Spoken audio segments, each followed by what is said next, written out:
Hello, John here again from the top of Mount Royal, middle of beautiful Montreal. So today I want to talk about one central idea that we will come back to again over the course of this semester, which is the idea of that love is not a liquid asset. Right now, best way to sort of get at this is to look at some alternatives. There's something that I started noticing a number of years ago. I would hear this very similar refrain again and again. You would have, for instance, you may remember a couple years back there was the ice bucket challenge, right? And there were all these people like going on social media and dunking a big bucket of ice over their head, all to try and raise money, right, for a particular disease, right? And that this was like an awareness campaign. And immediately you had people who came out and said, there's all these other diseases that are just as serious, and how come, but they're not as sexy perhaps, right? And so how come nobody's doing an ice bucket challenge for those things, right? Or you'll see this again and again whenever somebody kind of identifies a particular problem or a particular disease that has touched them in their lives in some way, or has because somebody that they love has died of that particular kind of cancer, or has got that disease, or they themselves have struggled with it, and so they are highly motivated to try and fix that problem or raise money for that particular problem. You'll have people say, how come you're not paying attention to all of these other problems that are out there, right? We saw in Canada a couple of years ago, there was that horrible sort of crash that killed all of these teenagers who were members of a hockey team, right, out in the middle of Canadian prairies. And there was this huge outpouring where lots of people raised a lot of money for the families, and people were just totally devastated. People were very upset, and there were some people, including a journalist that I know, who said, wouldn't it be so nice if Canadians cared as much for babies that are dying in Iraq, let's say, as opposed to these teenagers who died, hockey players. And she said, it's clearly just because they're white males, Canadians and stuff like that. So again, I could go on all day about this. There's many examples of it. But the takeaway point is that there's an assumption behind these arguments, if you can call them arguments.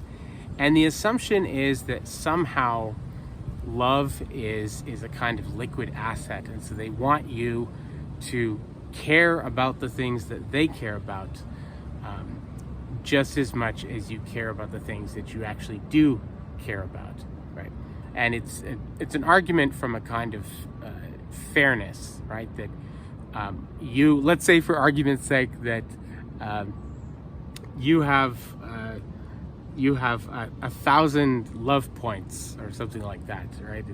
And you're spending a whole bunch of them on this particular issue that's close to you, whether it be breast cancer or depression, or the trans teens, the mental health of trans teens, or whatever it is that you happen to care about. And they're saying, I don't think you're spending your love points fairly, and I would like you to spend them on these other issues that I care about, or I would like you to spread out your concern and your care on to these other topics. So how come you're spending all your money on breast cancer as opposed to colon cancer? I've actually heard somebody say that. They're like, because talking about cancer of the asshole is not very sexy, but talking about breast cancer is. I mean, it goes on and on.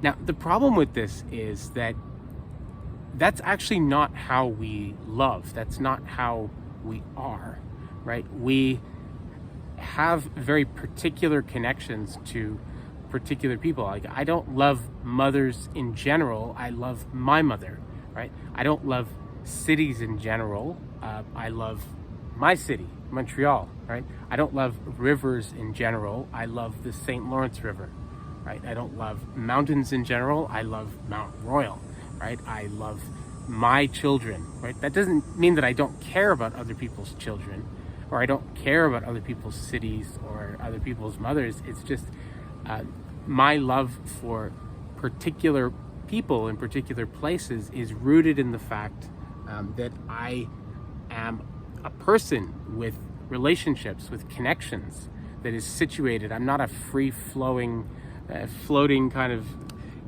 idea or a spirit that's just sort of thinking in these very, very abstract terms. Our loves are rooted in real relationships to people, to places, to histories, right? And you can't ask people to just forget those things. Now, the idea has been, and this goes all the way back to Plato's Republic, right? The idea has been that somehow, if you can sever people's connections to place, to family, if you can make somebody into like a cosmopolitan, where the world I live in the world, I'm a citizen of the world. If we can break down the family, as is proposed in Plato's Republic, where they propose this radical society where children will be raised in these kind of communal daycares, and they won't know who their parents are, and they will abolish marriage. There's no more marriage, there's no more family. And the idea is that if you do this, people's allegiance will be first and foremost to the political community, right? That they won't have these complicated loyalties to their family, to their friends, to their own kids, right? That they'll love all the kids in the neighborhood equally, right? All the kids in the community equally. That's the idea, right? The reality is very, very different, right? I think the vast majority of the time, the reality is that citizens of the world are actually citizens of nowhere, right? They don't really give a shit about anywhere, right? They don't really, like, they're saying that somehow they've expanded to love everything. No, they don't. They don't really care about anywhere, right? They have no deep kind of sense of connection and loyalty to any place, right? People who, in my experience, who say, oh, I love everybody, I'm just like, generally speaking, those people don't love anybody. They don't love anybody very well, right? And people who say that they love kids in general, right, rather than their own kids, they usually don't really care about any kids very much, right? So our tendency to have particular love of place and of people, I recognize that it's limiting. I recognize that it's, it has problems. I mean, I think obviously it has problems, but I just don't see that there's a viable alternative to it. Because I know that, for instance, when I became a father, it's not as if like I had a particular amount of love before that, and then I just started spending all of it on my children. It wasn't like that. It was like when I became a father, I actually, like the Grinch in How the Grinch Stole Christmas, like, when his heart like grows like, bigger and stuff like that. I actually got more love when I became a parent than I had before. Right now, if something horrible were to happen, and if my kids were, would have died when they were younger or something like that, I don't think it's as if all that love that I had for them would now be freed up, and I could now spend it on, so to speak, spend it on like other kids or on other people. I think I would be profoundly diminished and grief-stricken by something like that. It would be horrible. And I think a lot of that, love, to speak of it in the abstract, would be lost with the loss of their lives. That the love that I had for them was tied up in particular relationships with real people, right? And I think that is the basic flaw in a lot of the logic of universalism, a lot of sort of John Rawls kind of derived ideas, a lot of the sort of cosmopolitan ideas. I think it's also, to some extent, a problem with some of the ideology of polyamory, but we'll discuss that in a future video. But yeah, I think it's just important to recognize that love is not a liquid asset that you can spend on anything. It's much more of a fixed asset that is tied up in relationships with particular people. All right, that's good for today.